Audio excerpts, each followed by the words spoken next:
I pledge allegiance to the flag of the United States of America and to the republic for which it stands, one nation, under God, indivisible, with liberty and justice for all.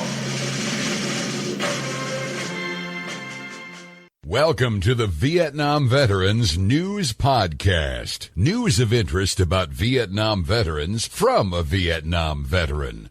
Now, here's your host, Mac Payne.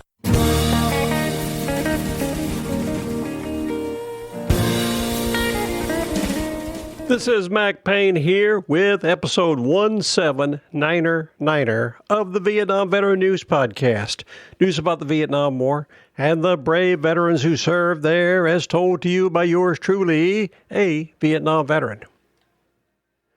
This episode is brought to you by Legacy Staffs, which are crafted by the Brazos Walking Stick Company out there in beautiful Waco, Texas, on the banks of the Brazos River. You can go to brazosticks.com and use my name, Mac Payne, in one word, at the checkout counter and get a whopping 10% off your next order of the Legacy staff or cane of your own design. These staffs are wonderful. I have one myself, and I treasure it. I encourage you to go to brazosticks.com, look at what they have to offer, and buy one of their products for yourself. And don't forget to use the code MacPayne, one word, at the checkout, and you too will get a tremendous 10% discount off your purchase. Don't delay. Get over there to Brazos Sticks and get one now. The legacy staffs that I frequently mention on this podcast are very appropriate for the story I'm going to share with you in this episode. I was just wondering, is anybody here aware of what the Marine Vietnam veteran Terry Sharpe is doing? Terry Sharpe lives over in Summerfield, North Carolina, which is just a few miles north of Greensboro. He's doing something special. He's walking from his home in Summerfield, North Carolina, all the way up to Washington, D.C. Going to the White House. He has a purpose. That is to help end veteran suicide. Lots of veterans are committing suicide, and Terry is doing what he can to help prevent it. We want every veteran to stay with us on this earth until they are called away by a higher being, not because they ended themselves. Terry is an amazing guy. He walks 300 miles to help his fellow veterans.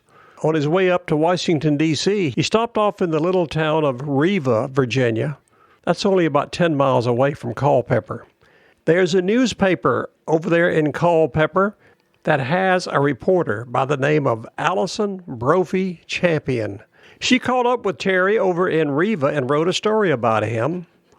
Title of the story is The Walking Marine Passes Through Culpeper on Final Walk to D.C. to End Veteran Suicide. I'm going to share her story with you because she does a whole lot better job of telling about Terry Sharpe.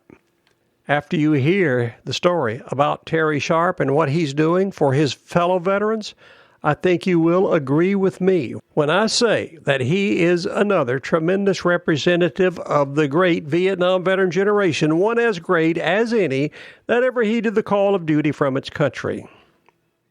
Terry is helping to prove and demonstrate that truism. Without any further ado, let's take a look at Allison Brophy Champion's story about the walking Marine Terry Sharpe from Summerfield, North Carolina. Dateline, Riva, Virginia. The temperature on the message board outside the volunteer fire department on Route 29 screamed 104 degrees as the walking Marine Terry Sharpe headed back out on the highway Monday afternoon.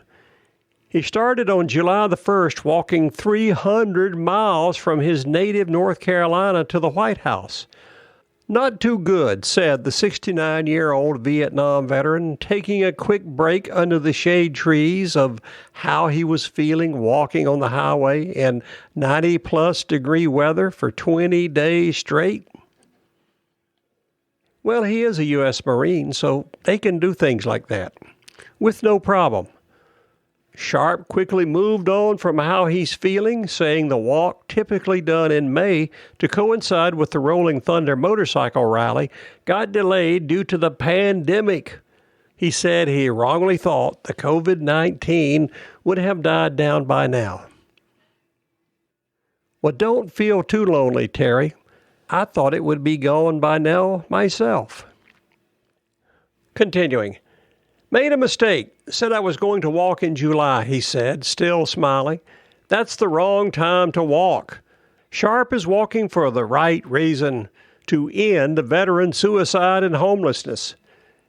According to the latest figure from the U.S. Veterans Affairs Department, an estimated 17 veterans take their own lives every day. That's a scary thought. Next time you go to a VVA meeting, there might be some who are missing because they committed suicide. That must stop. Continuing. Since 2014, Sharpe has walked the walk 9 times, raising $45,000 U.S. in support of programs and organizations, helping his fellow comrades make it through their darkest days. Sheer determination, that's it, Sharpe added, of what's getting him through. Gotta finish it. I can't stop. Could not live with myself if I stopped, especially now I got this far. That's right. Riva is not too far from D.C. It's just a few miles west of Fredericksburg and the Chancellorsville battle site. I've been up there in that part of the country, and I'll have to say this, it may be hot, but he picked a beautiful place to walk through because that country is beautiful up there. Too bad it's covered with a lot of blood from the Civil War. Continuing. The walking Marine said his feet feel fine and that all the blisters are gone. He wears Brooks brand sneakers on his long-distance journey. Sharpe lifted up his foot, and the sole was certainly worn more than halfway, done from his walk. The road is about 140 degrees right now, he said. He's lucky his Brooks brand sneakers don't stick to the asphalt. Continuing. This year will be Sharpe's last walk. Oh yes, he said, laughing. Well, I'm kind of getting old. My brain is finally catching up with this old soul. I'll be 70 in November. Just tired of the long hauls. I will still be doing things, but I'm not walking the walk. Terry, if you're just 70 years old, you're still just a young kid. Take it from someone who's a few years older.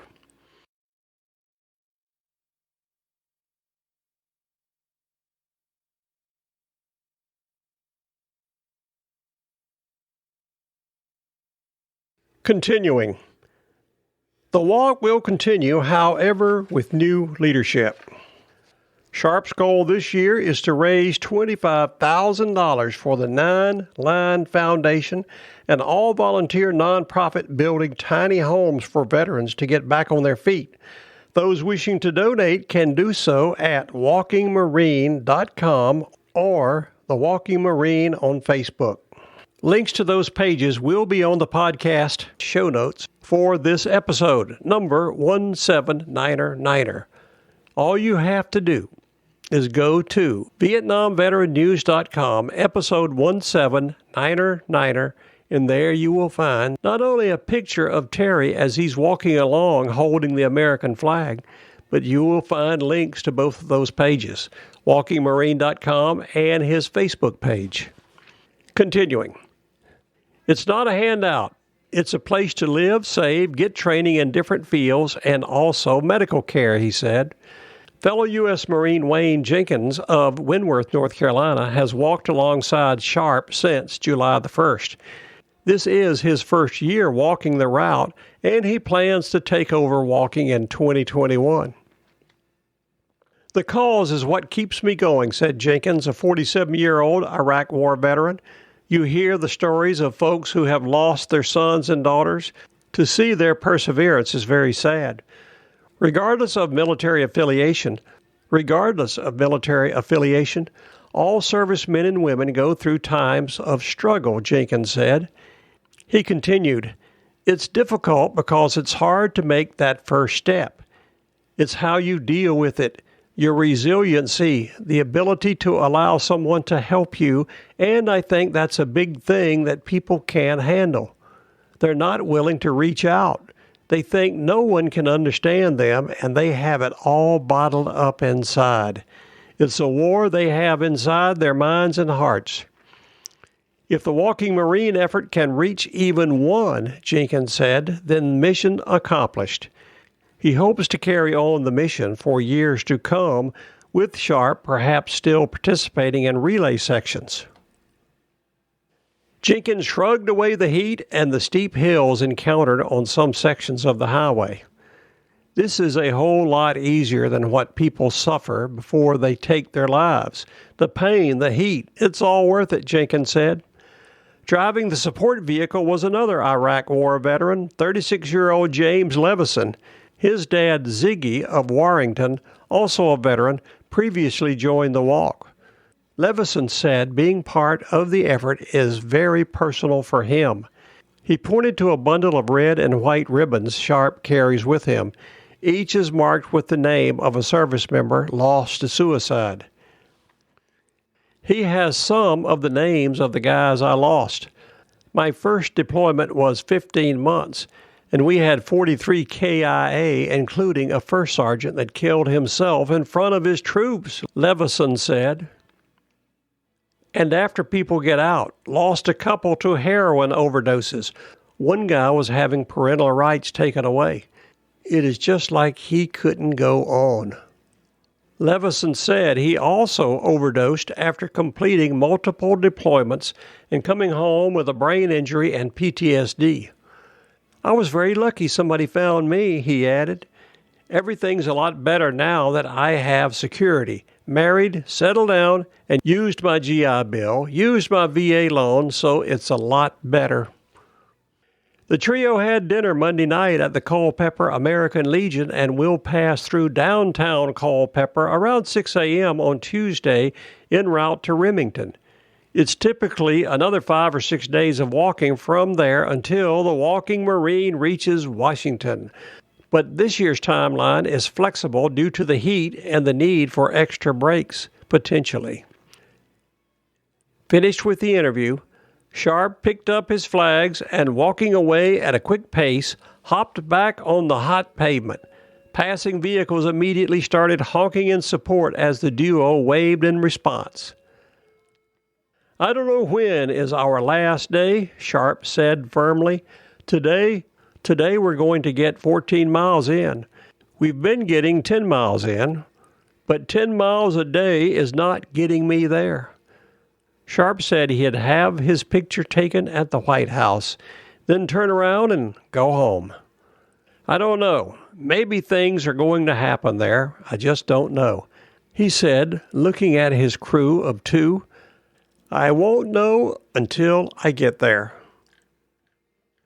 That's the story of Marine Vietnam veteran Terry Sharpe and what he's doing to help his fellow service members.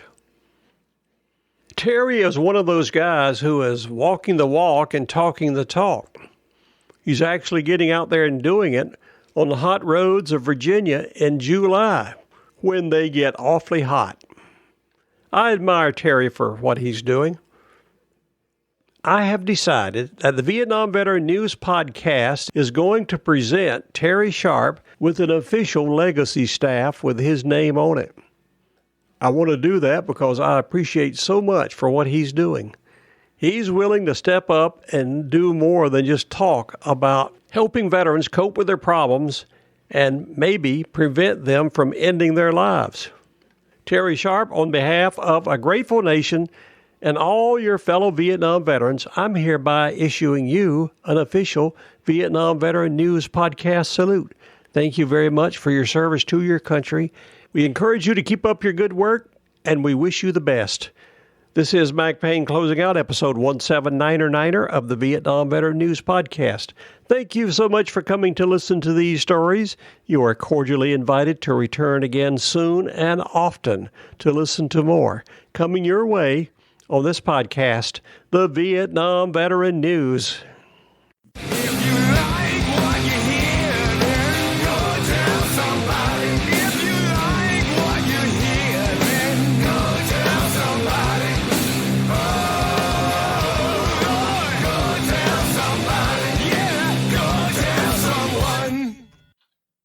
How about that? Ain't that a mess?